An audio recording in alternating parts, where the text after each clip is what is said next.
Hello and welcome to 360 Retirement. I'm your host, Paul Gephardt, with our guest today, Keith Wiltfong of Capstone Planning. How you doing today, Keith? I'm doing great. Yourself? Good, brother. Good to see you again. Thank you for being with us. That's great to be here. So I understand there's a lot of changes going on around your office these days.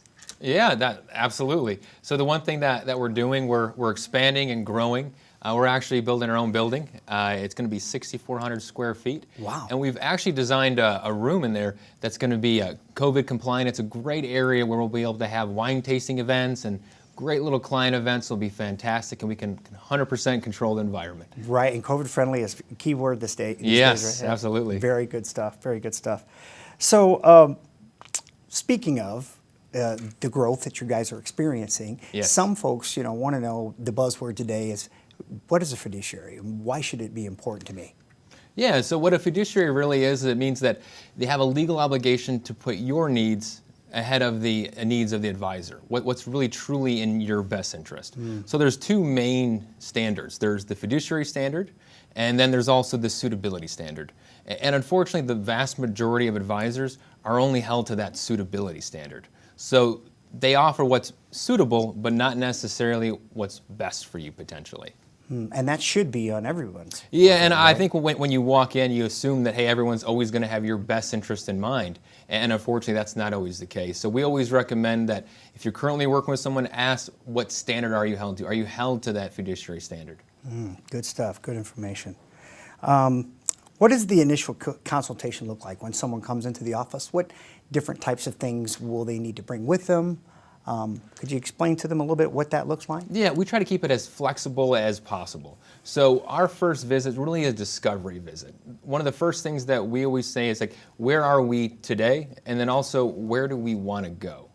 Basically, our job in this first visit is really to see where you are and then the goals that you have, and then to see if we can kind of make those retirement dreams a retirement reality. Right. Which is a key point to probably getting a second opinion to begin with, right? Because the person may have an advisor they've worked with, or someone they've had a long-term relationship, but having a second opinion, a second set of eyes could only benefit. Yeah, and we really think that's so important to have that second set of eyes, and someone that really kind of stress tests their current plan. Someone that assumes that life isn't always going to be perfect. And I think the biggest thing about a retirement plan is it's a living, breathing document. It's going to change as goals change, as life changes, as different people decide to retire or not retire, part-time work, what's in your future. And what we find often is that looks different for everybody. And a lot of the times it even looks different between the spouses. So when we sit down with a husband and wife, sometimes they say, hey, I want to travel. I'm like, well, I'm not really too keen on traveling. So you got to put on a marriage counselor hat a little bit sometimes. Right. But getting everybody on the same page and getting that compromise, because I think too often people overlook that and just kind of make assumptions. So actually sitting down and having that meeting is really important. Right, that feeling out period of getting to know someone, right? Yes. And you mentioned to me, like, the first meeting, they can leave the checkbook at home, Yeah, right? always leave the checkbook at home, and you don't have to bring any financial statements or anything of that nature. It's really just to get to know you and to see if it's going to be a good fit. Because it's not meant to be kind of like a one-and-done type relationship. It's not transactional. Right. So it's really a relationship that lasts 20 or 30 years. So we have to like each other for it to work. Right? Yeah, that's probably pretty important. You want to like your financial planner. Good tip. Very good tip. You mentioned in one of your reviews, you were telling me a story about, sometimes the smallest things make the biggest differences in things that you might find in the discovery period.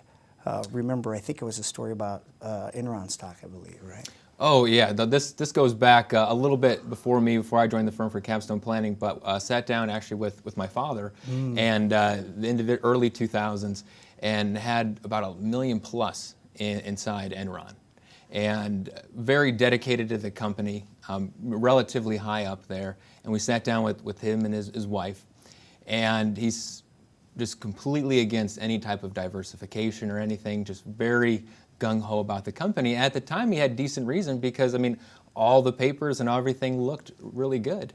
And he actually said, I would rather ride this to zero before I give up on Enron. And it's really unfortunate that that's exactly what he did. And within about a year and a half, his million went to zero. And what's even sadder is within a few months, his wife left him. And then a few months after that, he actually took his own life. No, that's horrible. And it's just one little decision, one moment in time that can change 20, 30, 40 years of your entire life. And we had, this is going back to General Electric. In 2017, we had someone come into our office, and they had right around $600,000 in GE stock because they were still working there, getting ready to retire, in right around 2 years. And I said, hey, this is a big risk. I understand you love GE, but God forbid, if they were to take a significant decline, this would completely throw off our retirement plan, retirement picture. So we have to diversify this, right? Yeah. And he took our advice and started to work with us, and we diversified that 600, and 2 years later was worth 700. Now, had he not taken the advice, had he not sat with us and still had GE, when he was ready to retire in the beginning of 2019, his 600,000 would have only been worth 150. Again, how long does it take? Sometimes I like to measure assets as far as how many years did it take you to accumulate those assets? Right. How many years of your retirement are you giving back with allowing that massive downside risk with a single company? Right, so key, right? So because basically you can spend 20, 30, 40 years building a portfolio and to lose all of it and say in one stock, you're not going to necessarily have 20, 30 years to start again, right? Yeah, and it's understandable to a certain degree. Look, they've spent 20, 30, 40 years of their life with this company, right? It's part of their identity. So to give that up is not only tough. I mean, from a financial standpoint, sure, it's easy to say, it's kind of like always stay disciplined, always rebalance. Yeah. It's a lot easier sometimes said than actually to actually execute. And with this, it's really that emotions to be able to say, hey, this is best not only for me, but best for my family, it's best for my future. That reminds me of a viewer question. I think this ties in there. It said, Paul, would you ask Keith this? How important is it for me to diversify my portfolio? Yeah, and I would say it's one of the most important things to be diversified amongst different asset classes, amongst different tools and investments, because if one is down, hopefully the other one is going up. So what we look at is correlation. So if we have something that all look the same, right? If we're always in like Apple and Facebook and Amazon, right? Those all kind of move the same and look the same. So that's not very diversified. So by diversifying and having those higher correlations, if one's going up while one's going down, it makes a nice, steady, smoother return. Wow. Hey, I know you guys are really busy, but you got this special offer, a complimentary consultation you wanted to give the audience. Could you share that with them? Yes. So for the first 10 folks that call in today, we're going to offer a completely complimentary stress test of your current financial plan.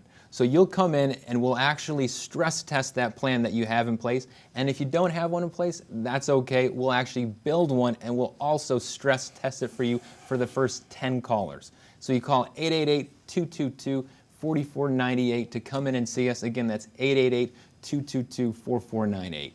Wow, incredible offer for a complimentary visit. Keith, your information is fantastic. We're going to pick up here in a second, but first, we're going to take a brief break, so we'll be right back after these messages. Stay with us, won't you? How confident are you in your current financial plan? Do you know with certainty how the recent market volatility will affect your future hopes and dreams? How much are you paying in taxes? And how much are you losing to unnecessary high fees? You didn't work to save this money so that you could spend your time worried in retirement. Now is the time to take charge of your finances so you can feel confident about your future. Call in during the next 30 minutes of today's show only to set up an absolutely complimentary, no obligation, full-blown financial review that will result in your own customized written plan. This is a $999 value that we're giving away complimentary to the first 10 people who respond. We'll start with a full-blown analysis of what you already have, by running a report to untangle how much you are currently paying in fees, how you're allocated for risk, and what it's costing to work with your current advisor. Next, we'll identify your goals. Where do you see yourself in the next 5 years? Where do you want to go, and who do you hope to go there with? Is your current financial plan set up to get you there without mishap? Let's design a roadmap to create a financial plan you can follow with confidence. Get the piece that so many people are missing from their retirement. Find out how having a written plan can make a difference to your retirement dreams. Call now to schedule your complimentary, no-obligation, full-blown financial review today. Hello again, and welcome back to 360 Retirement. I'm your host, Paul Gebhard, with our guest today, Keith Wiltfong of Capstone Planning. Hey, Keith has agreed to go through some viewer questions, so this is one of my favorite parts. So, okay, Keith, you ready for this? Yes. Okay, I'm not Ready. going to do it rapid fire. We're going to basically pace yourself, okay? All right. All right, so Brian wants to know, what advantages do exchange-traded funds have over mutual funds? Yeah, so exchange-traded funds or ETFs, typically we're going to have a lower cost than your typical mutual fund. The biggest difference is mutual funds, they have an investment manager that's usually actively trading those, where an ETF structure, it's usually going to mimic an index. So say like the S&P 500, it's going to follow it very closely. And just recently, they actually loosened the guidelines to where they can make it a little bit more active on those exchange-traded funds. So overall, what we see is not only is it a lower cost basis, probably the biggest difference for those non-qualified or after-tax accounts is the tax advantage. So for an ETF, you actually keep your own basis just like a stock. So if you buy it at, let's just say, $40, and then 1 year later it goes to $50 and you sell it, it's a long-term capital gain. So with the mutual fund, sometimes they can peel off income, it's buying and selling. They actually trade on what's called NAV, or asset value. And because of that, it's a little bit different on the cost basis, and it's a little bit different as far as how the income, because you can actually receive income even though the stock went down in a mutual fund. And you're not going to see that with the electronically fund traded structure. Yeah, and the tax advantages, I think everybody's definitely listening to that. Yeah, yep. And another big one is a lot of these will trade what's called ticker cost free, which means you can buy and sell them without any transactional costs at most major custodians, where almost all the mutual funds, depending on it, will have a much higher cost just to purchase and get into those. Oh, wow, so basically free of most of the fees you're talking about, right? Yes, yep. That's a huge advantage for sure. Okay, good information. Thank you, Keith. Alex wants to know, okay, how do I roll over a simple IRA to a Roth IRA? All right. So the first thing, depending on the amount, most likely you don't want to do that all at one time. So if I had $100,000 in my simple IRA and I decided I'm going to convert it over to a Roth IRA, then I have to pay the tax on that $100,000. So that $100,000 gets added to my income, which can put me into different brackets and cause all sorts of unwanted things from a tax perspective. So it's always about having a Roth conversion strategy. And the reason that we usually like to convert IRAs to Roth IRAs is just because if we take a look at where tax rates are right now historically, they're relatively low to where they've been in the past. And when we do workshops and different events, I'll often ask the question, by a show of hands, how many people think that tax rates are going to be lower in the future? And nobody raised their hand, right? And nobody raises their hand. Right. And then I say conversely, how many people think taxes are going to be higher in the future? And just about every single hand shoots up. And we're in a spot right now where if Congress does nothing, which they're usually pretty good at doing, the tax laws are going to expire by 2025, and they're going to go back to the way they were, which means higher taxes for the vast majority of folks. So these Roth conversions can really be important, because then it takes money that's taxable, pay the tax, never taxed again. But it's so important that we do it via a cohesive, holistic strategy. So two strategies that we really use is something called a bracket bumping, which means we'll go to the top of a bracket, be it 20, 22%. We'll fill that bracket, and then so we know exactly what the tax consequence is going to be. We just do it over time. And the other one where we really took advantage during COVID, when the market went down in February and March, what we did was we actually converted quite a bit of assets at that time to Roth. Because if you think about it kind of like a slinky, we have this IRA, and then it gets compressed due to market volatility like it did in February and March of 2020. And then when it gets converted and it comes back up, that's all tax-free growth, never taxed again money. You brought the analogy of a slinky. I thought that was a great one. I remember that little toy, the slinky. That's fantastic. Good stuff there. Could you share with us what types of things someone should bring to you on initial consultation? Because you brought up a lot of different aspects of things they need to consider. And we all know with the current climate of stimulus, right? Yes. That the tax laws are going to have to change. We're going to have to eventually pay the bills at some point. What sort of things would you like for them to bring when you plan those strategies for them? Yeah, so if someone's interested in saying, hey, I want to explore some Roth conversion strategies, what we recommend bring is, hey, bring 2 years of tax returns so we can really kind of see where we're at, the directions. And then if you have assets on IRAs or 401ks that you're kind of targeting for that conversion, bring those statements, or at least know the amounts that are inside those accounts. That way we can build that holistic strategy out and kind of plan it from, hey, in 2022 we're going to do this, in 23 we're going to do this, and every year we're going to adjust that. Because let's face it, I mean, these laws can change in the period of a few months, especially if they do things via the budget reconciliation, which was the same method that we got the current tax laws were under. And we don't need bipartisanship for that. So they could potentially change, and there's been some significant proposals already that would drastically change some of the long-term capital gains and how that's treated. Good information, great information. You get time for one more question, I think, here, because this is getting really good. So Tex writes in, he says, my wife has been retired from the workforce for 8 years, and the two of us have approximately $750,000 in assets and no debt. Our combined Social Security benefits today would be more than adequate to sustain our current lifestyle.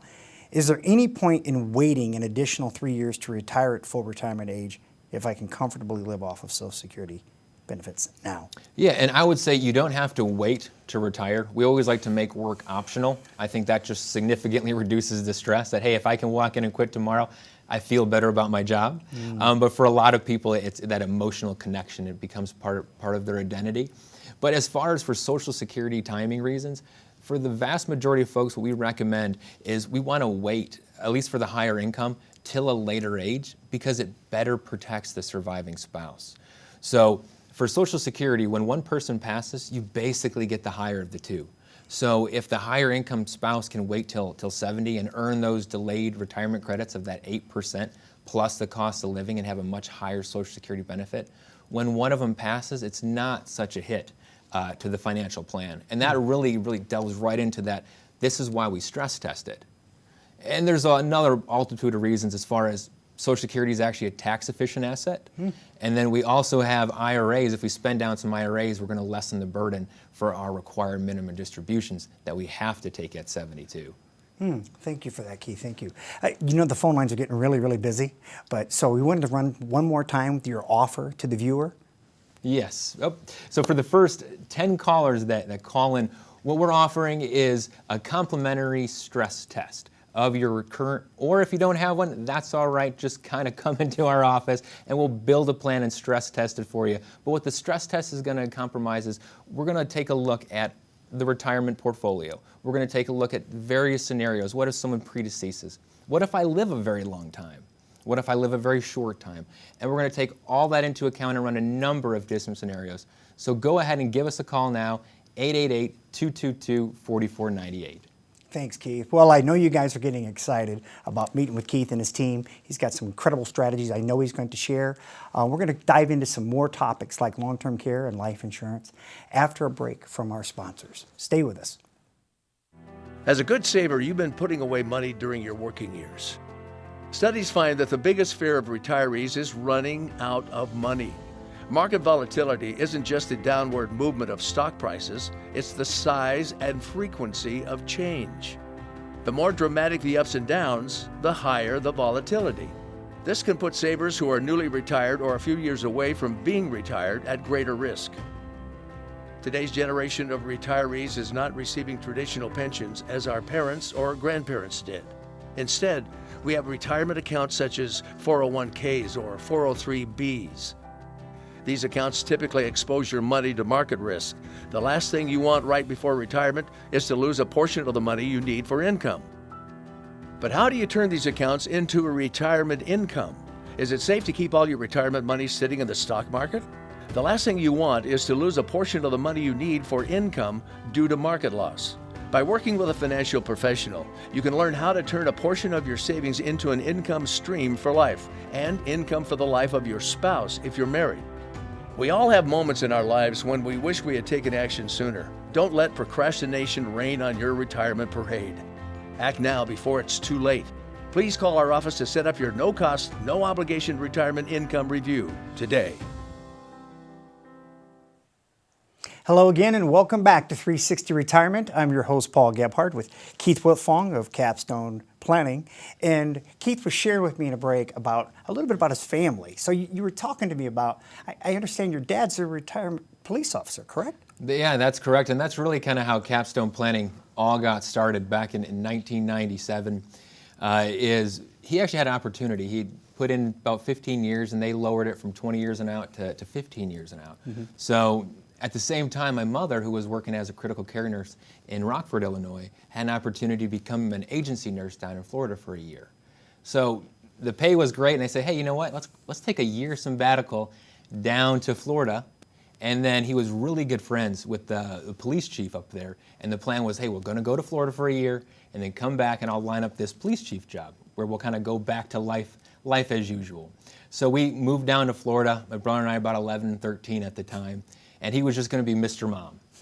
And about 2 weeks into him being Mr. Mom, he's like, I'm going to kill these kids. I don't want this job. I got to go back and do something. So he went back to school and then eventually started Capstone Planning, and the rest is kind of history, where now I'm fortunate enough to work with my brother, my mom, and my father. So it's really a family affair. And what's great is we all do something a little bit differently. And we really try to be as holistic as possible. And that's where the 360 really comes from. Really making sure you got you from covering all angles. Because one little hole can make a massive difference in a retirement plan. Oh, wow. Basically cover all the bases is what we're talking about. Absolutely. Here, right? So on that subject, to cover all the bases, we talked about a little bit about debt. Yes. Because people, that's a big part of the retirement too. Sometimes maybe gets overlooked. Their expenses on what things should they pay off, when they should pay them off, good debt versus bad debt. Can you share with the viewers what debt strategies that you guys have in place? Yeah, and a common question we get is, should I pay off my house? Now, if you have credit card debt, that's 20, 30%, that's always bad. Get rid of that as soon as possible.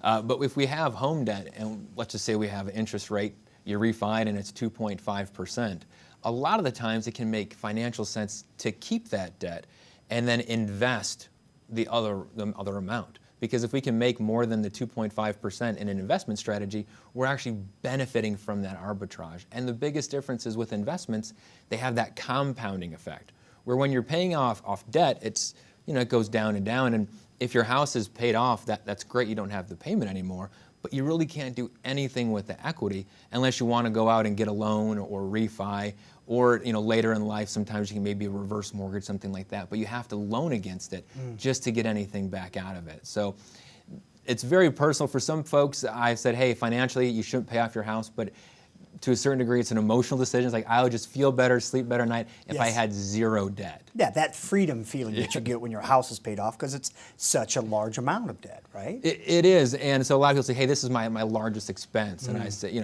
well, I doubt it's your largest expense, because if you think about your largest expense, most likely it's your tax bill. And a lot of people don't think about their tax bill as being an expense, but you have to pay it every year. Oh, absolutely. So let's try to minimize that debt as low as possible. You have to pay every year. Excellent. And that's why we make all our plans as tax efficient as possible. Tax efficiency, good planning. I had a viewer question here about, speaking of equity, he wants me to ask you about is it important to consider cash value life insurance, and why? Yeah, cash value life insurance, or it's kind of be your own bank principle, is really interesting. So if I had a whole life policy that had a lot of cash value, just like if I take a loan for my home, the money is not taxable. So so the money that you take against the cash value on your life insurance policy is not taxable? It's not taxable because it's a loan. So it goes against the ultimate death benefit of a policy. So let me give you an example. Let's say I have $100,000 of cash value inside a policy, and I need $40,000 because the wife was bugging me to build a pool or something. And so I use this asset, that $40,000, I borrow it basically tax-free, right? Because it's just a loan against the policy. And what's unique about it is the money is actually still in the policy earning interest in the vast majority of cases. So if my loan rate on that is 4%, and internally in the policy I'm making 7 or 8%, I'm actually benefiting 4% of that arbitrage number of money that's actually staying inside the policy. So it's earning money even while I'm using it. So it can be a great strategy for a lot of folks, especially those that are younger that are maxing out the 401k, maxing out the IRAs, Roth IRAs. That's where that cash value life insurance can really be a large asset later in life. Because these things initially don't look great, but right around 5 to 10 years, that's really where they start to thrive and become attractive for a lot of folks. You know, another interesting topic I wanted to cover with you, Keith, while we have you with us, is help the viewer to understand or navigate required minimum distributions. Yes, yes. Right? It's got a lot of press lately because they moved the ball just recently. Yeah, it's a little bit of a thorn in our side, right? Yeah. So before January 1st of 2020, the required minimum distribution age was 70 and a half. And that was basically the date where you said, hey, you have to start taking money out of those IRAs and 401ks and 403bs. But since the passing of the Secure Act in 2020, it's now 72. So it gives people a little bit more time. They haven't adjusted the table, so it's still about 4%. But the biggest thing I like to tell people is if you fail to take out your own money, there's a 50% tax penalty. So if I was supposed to take out, say, $10,000 from my qualified accounts, and I just forgot, that is a $5,000 tax penalty. Wow, 50% tax penalty. That's huge. That's steep. And what's worse than that, I still have to take out the other RMD. So I still have to take out that year's RMD on top of the last one. So now I have 2 RMDs, which depending on that amount, might put me into a different tax bracket, additional tax consequences. So it can be a mess to make sure that you don't have someone that really understands RMDs and how they work. Wow. Well, listen, we're running out of time, and I just thoroughly enjoyed you being with us here today, Keith. You've really helped retirement become a much easier thing. Would you share with our viewers one more time about what you're offering them today? Yeah, so for the first 10 callers that call in, we're offering a stress test of your current retirement plan. And what that means is we're going to run those Monte Carlo simulations that project all those numbers and what can happen throughout life. We're going to say, what if your spouse predeceases you? What if you get sick? Or what if you live a very long time? We're going to run all those scenarios, and we're going to do that for the first 10 callers. So give us a call, 888-222-4498. You know, on behalf of Keith and all of his family, we just really thank you for being with us today. I guess one question really remains, what will your tomorrow look like? Find out by giving him a call today, won't you? Until we meet again, thank you and be well. Take care.